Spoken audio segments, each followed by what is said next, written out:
दोस्तों, दूसरे दिन मोहम्मद सिराज के बाद यशस्वी जायसवाल और करुण नायर ने पलटा मैच। फिर जो कुछ भी हुआ उसे देखकर तो हर कोई हैरान हो गया। जी हां दोस्तों, अगर आपको भारत और इंग्लैंड के बीच खेले जा रहे तीसरे टेस्ट मैच के दूसरे दिन का रोमांचक मुकाबला पसंद आया हो तो हमारे इस वीडियो को दिल से एक लाइक जरूर करें। आज का लाइक टारगेट सिर्फ 700 लाइक्स है, तो लाइक करना बिल्कुल ना भूलें। चलिए अब बिना किसी देरी के इस धमाकेदार हाइलाइट्स को शुरू करते हैं। दोस्तों, आपको बताते चलें कि दूसरे दिन का खेल खत्म होने तक इंग्लैंड का स्कोर 4 विकेट के नुकसान पर 251 रन था। क्रीज पर जो रूट 99 रन बनाकर नाबाद थे और उनके साथ कप्तान बेन स्टोक्स 39 रनों के साथ डटे हुए थे। भारतीय गेंदबाजों की नज़रें जल्द से जल्द विकेट चटकाने पर थी और इंग्लैंड की जोड़ी स्कोर को तेजी से आगे बढ़ाने की कोशिश में थी। दूसरे दिन का महामुकाबला शुरू हुआ तो टीम इंडिया की तरफ से दिन का पहला ओवर लेकर आए मोहम्मद सिराज, जिनके सामने स्ट्राइक पर थे जो रूट। सिराज ने अपनी गति और स्विंग का शानदार प्रदर्शन किया। पहली गेंद को रूट ने डिफेंड किया, लेकिन दूसरी गेंद पर सिराज ने बाहर की ओर स्विंग करवाया और रूट ने सावधानी से इसे छोड़ दिया। तीसरी गेंद पर रूट ने कवर की दिशा में हल्का सा पुश किया और सिंगल लेकर अपना शतक पूरा किया, जो रूट ने शानदार 100 रन पूरे किए और स्टेडियम में तालियों की गड़गड़ाहट गूंज उठी। अब स्ट्राइक पर आए बेन स्टोक्स। सिराज ने तेज यॉर्कर फेंकी, लेकिन स्टोक्स ने इसे मिड ऑन की दिशा में खेलकर 2 रन बटोरे। इस ओवर में इंग्लैंड ने 4 रन जोड़े और उनका स्कोर 4 विकेट के नुकसान पर 255 रन हो गया। अगले कुछ ओवरों में भारतीय गेंदबाजों ने दबाव बनाए रखा। जसप्रीत बुमराह और आकाशदीप ने कसी हुई गेंदबाजी की, जिससे रन बनाना मुश्किल हो गया। रविंद्र जडेजा को फिर से गेंद थमाई गई और उन्होंने अपनी फिरकी का जादू दिखाया।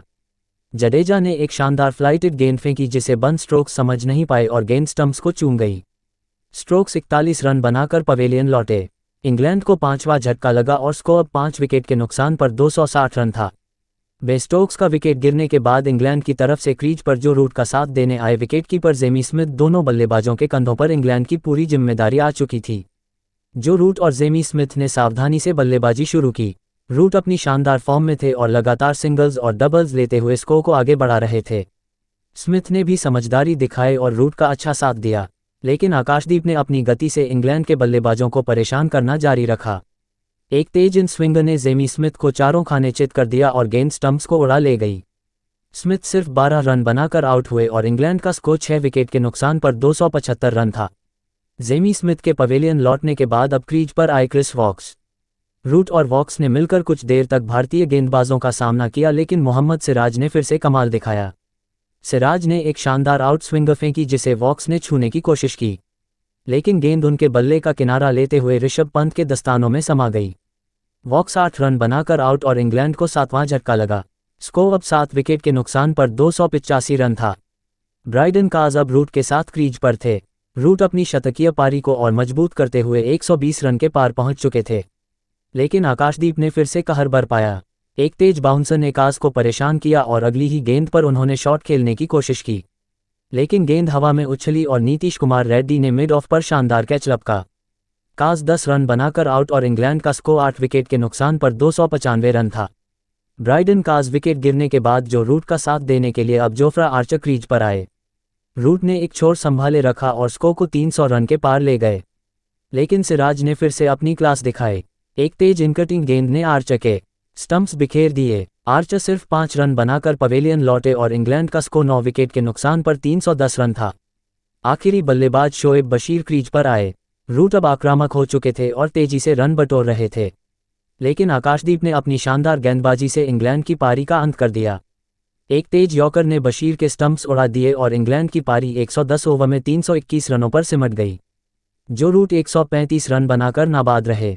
भारत की ओर से मोहम्मद सिराज और आकाशदीप ने 3-3 विकेट लिए, जबकि नीतीश कुमार रेड्डी ने 2, जबकि रविंद्र जडेजा और जसप्रीत बुमराह ने 1-1 विकेट चटकाया। लंच से पहले इंग्लैंड की पारी समाप्त हो चुकी थी और भारतीय टीम अब बल्लेबाजी के लिए तैयार थी। लंच के बाद भारतीय पारी की शुरुआत करने उतरे यशस्वी जायसवाल और केएल राहुल। इंग्लैंड की ओर से पहला ओवर लेकर आए जोफ्रा आर्चर। जायसवाल ने पहली ही गेंद पर आत्मविश्वास दिखाया और ऑफ साइड में शानदार ड्राइव लगाकर 4 रन बटोरे। अगली गेंद पर उन्होंने सिंगल लिया और स्ट्राइक केएल राहुल को दी। राहुल ने सावधानी से शुरुआत की और आर्चर की तेज गेंदों को डिफेंड किया। पहले ओवर में भारत ने 5 रन जोड़े। इंग्लैंड की तरफ से क्रिस वॉक्स ने दूसरा ओवर फेंका और जायसवाल ने उनकी पहली गेंद पर मिड ऑन की दिशा में शॉट खेलकर 2 रन लिए। अगली गेंद पर उन्होंने कवर ड्राइव के जरिए 4 रन और जोड़े। जायसवाल शुरुआत से ही आक्रामक मूड में दिख रहे थे। केएल राहुल ने भी धीरे धीरे अपने शॉट्स खेलने शुरू किए और वॉक्स की एक गेंद को लेग साइड में धकेलकर 3 रन बटोरे।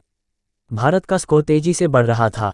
शोएब बशीर को जल्दी गेंदबाजी के लिए बुलाया गया, लेकिन जायसवाल ने उनकी फिरकी का बखूबी सामना किया। एक फ्लाइटेड गेंद को जायसवाल ने मिड विकेट के ऊपर से लॉफ्ट करके जड़ दिया। बशीर की अगली गेंद पर उन्होंने सिंगल लिया और राहुल को स्ट्राइक दी। राहुल ने बशीर की गेंद को कट करके 4 रन बटोरे। भारत का स्कोर 10 ओवर में बिना किसी नुकसान के 55 रन हो गया। दोनों बल्लेबाज पूरी तरीके से मैदान पर सेट हो चुके थे और तेजी से रन बटोरते हुए टीम इंडिया के स्कोर को आगे बढ़ा रहे थे, जबकि इंग्लैंड की टीम को विकेट की तलाश थी। इसके बाद इंग्लैंड की तरफ से विकेट की तलाश में ब्राइडन काज ने गेंदबाजी की और उनकी एक शॉर्ट गेंद को जायसवाल ने पुल शॉट के जरिए बाउंड्री के पार भेज दिया। जायसवाल का बल्ला रुकने का नाम नहीं ले रहा था। राहुल ने भी समझदारी के साथ बल्लेबाजी की और सिंगल्स डबल्स लेकर स्कोर को आगे बढ़ाया। 15वें ओवर में जायसवाल ने जो रूट की गेंद पर मिड ऑफ के ऊपर से शानदार लगाया और इसी के साथ उन्होंने अपना अर्धशतक पूरा किया। जायसवाल का यह अर्धशतक 42 गेंदों में आया, जिसमें 6 चौके और 2 शामिल थे। केएल राहुल ने भी अपने शॉट्स की रेंज दिखाए। क्रिस वॉक्स की एक गेंद को उन्होंने कवर ड्राइव के जरिए बाउंड्री के पार भेजा। भारत का स्कोर 20 ओवर में बिना किसी नुकसान के 110 रन था। इंग्लैंड के गेंदबाज विकेट की तलाश में थे, लेकिन जायसवाल और राहुल की जोड़ी ने उन्हें कोई मौका नहीं दिया। 25वें ओवर में बन स्ट्रोक्स ने इंग्लैंड की तरफ से गेंदबाजी की। उनकी पहली गेंद पर जायसवाल ने ऑफ साइड में शानदार ड्राइव लगाकर 4 रन लिए। स्ट्रोक्स ने अगली गेंद को शॉट फेंका, जिसे जायसवाल ने पुल करके जड़ दिया। स्ट्रोक्स का यह ओवर भारत के लिए 12 रन लेकर आया। भारत का स्कोर अब 130 रन के पार पहुंच चुका था। जहां एक छोर से यशस्वी जायसवाल चौकी और लगाकर इंग्लैंड के हर गेंदबाज की धुनाई कर रहे थे, तो वहीं दूसरी तरफ केएल राहुल भी उनके कंधे से कंधा मिलाकर भरपूर साथ दे रहे थे। 30वें ओवर में शोएब बशीर ने फिर से गेंदबाजी की। जायसवाल ने उनकी पहली गेंद पर सिंगल लिया और राहुल ने अगली गेंद को मिड विकेट की दिशा में खेलकर 2 रन बटोरे। बशीर की गेंदबाजी को दोनों बल्लेबाजों ने आसानी से खेला और कोई जोखिम नहीं लिया। 30 ओवर के बाद भारत का स्कोर बिना किसी नुकसान के 150 रन था। जायसवाल 85 रन और राहुल 75 रन बनाकर क्रीज पर डटे हुए थे। इसी के साथ टी ब्रेक का समय हो गया था। टी ब्रेक के बाद भारतीय बल्लेबाजों ने उसी आक्रामक अंदाज में बल्लेबाजी जारी रखी। जायसवाल और राहुल दोनों अपने शतक की ओर बढ़ रहे थे। जोफ्रा आर्चर ने तेज गेंदबाजी की कोशिश की, लेकिन जायसवाल ने उनकी एक फुल लेंथ गेंद को लॉन्ग ऑन के ऊपर से के लिए भेज दिया। अगली गेंद पर उन्होंने सिंगल लेकर स्ट्राइक राहुल को दी। राहुल ने भी आर्चर की गेंद को कवर में खेलकर 4 रन जोड़े। 35वें ओवर में जायसवाल ने ब्राइडन काज की गेंद पर शानदार कवर ड्राइव लगाकर अपना शतक पूरा किया। ये शतक 92 गेंदों में 12 चौकों और 4 की मदद से आया। स्टेडियम में दर्शकों ने तालियों के साथ जायसवाल का स्वागत किया। भारत का स्कोर अब 190 रन के पार था, लेकिन इंग्लैंड को पहली सफलता 38वें ओवर में मिली। क्रिस वॉक्स ने एक शानदार आउटस्विंग फेंकी, जिसे केएल राहुल ने हिट करने की कोशिश की, लेकिन गेंद उनके बल्ले का किनारा लेकर जेमी स्मिथ के दस्तानों में चली गई। राहुल 62 रन बनाकर आउट हुए। भारत को पहला झटका लगा और स्कोर 1 विकेट के नुकसान पर 205 रन था। केएल राहुल का विकेट गिरने के बाद टीम इंडिया की तरफ से बल्लेबाजी करने के लिए क्रीज पर अब कप्तान शुभमन गिल आए। गिल ने आते ही आत्मविश्वास के साथ बल्लेबाजी शुरू की। शोएब बशीर की एक गेंद को उन्होंने बैकफुट पर जाकर कट शॉट के जरिए 4 रन बटोरे।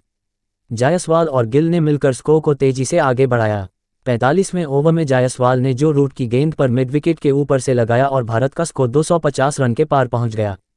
50वें ओवर में बन स्ट्रोक्स ने फिर से गेंदबाजी की। उनकी एक गेंद को गिल ने लॉन्ग ऑफ की दिशा में खेलकर 4 रन लिए, लेकिन स्ट्रोक्स ने वापसी की और 52वें ओवर में जायसवाल को आउट कर दिया। एक तेज इन स्विंगर ने जायसवाल के स्टंप्स बिखेर दिए। जायसवाल 110 रन की शानदार पारी खेलकर पवेलियन लौटे। भारत का स्कोर 2 विकेट के नुकसान पर 280 रन था। क्रीज पर अब करुण नायर आए। गिल और नायर ने सावधानी से बल्लेबाजी की और इंग्लैंड के गेंदबाजों को कोई मौका नहीं दिया।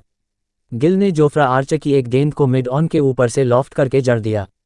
55वें ओवर में गिल ने शोएब बशीर की गेंद पर कवर ड्राइव लगाकर अपना शतक पूरा किया। ये शतक 105 गेंदों में 10 चौकों और 3 की मदद से आया, लेकिन 58वें ओवर में भारत को तीसरा झटका लगा। ब्राइडन काज ने एक शानदार बाउंसर फेंका, जिसे नायर ने पुल करने की कोशिश की, लेकिन गेंद हवा में उछली और बन विकेट ने शॉर्ट मिड विकेट पर शानदार कैच लपका। नायर 25 रन बनाकर आउट हुए। भारत का स्कोर 3 विकेट के नुकसान पर 440 रन था। इसके बाद विकेटकीपर बल्लेबाज जो ऋषभ पंत और शुभमन गिल ने टीम इंडिया की पारी को संभाला और दोनों खिलाड़ियों ने मिलकर इंग्लैंड के गेंदबाजों की खूब धुनाई किया। मुकाबला आगे बढ़ता गया और दूसरे दिन का खेल खत्म हुआ। 60 ओवर के बाद भारत का स्कोर 3 विकेट के नुकसान पर 351 रन था। शुभमन गिल 100 रन बनाकर नाबाद थे और उनके साथ ऋषभ पंत क्रीज पर थे। दोस्तों, दूसरे दिन का खेल बेहद रोमांचक रहा। इंग्लैंड की पारी सुबह 84वें ओवर से शुरू हुई और 10,010वें ओवर में 321 रनों पर सिमट गई। जो रूट की 135 रनों की नाबाद पारी इंग्लैंड के लिए सबसे बड़ी उपलब्धि रही। भारत की ओर से सिराज और आकाशदीप ने 3-3 विकेट लिए। लंच के बाद भारत ने शानदार बल्लेबाजी की। यशस्वी जायसवाल 110 रन और शुभमन गिल ने शतक जड़े, जबकि केएल राहुल ने 82 रनों की शानदार पारी खेली। दिन के अंत तक भारत का स्कोर 3 विकेट के नुकसान पर 351 रन था और भारत ने इंग्लैंड पर 30 रनों की बढ़त बना ली थी। लेकिन दोस्तों, अब आप ही बताइए कि भारत और इंग्लैंड के बीच खेले जा रहे इस तीसरे टेस्ट मैच को कौन सी टीम जीतेगी। आप खुद नीचे कमेंट करके बताइए और ऐसी ही नई वीडियो के लिए हमारे चैनल को जरूर सब्सक्राइब करिए। धन्यवाद।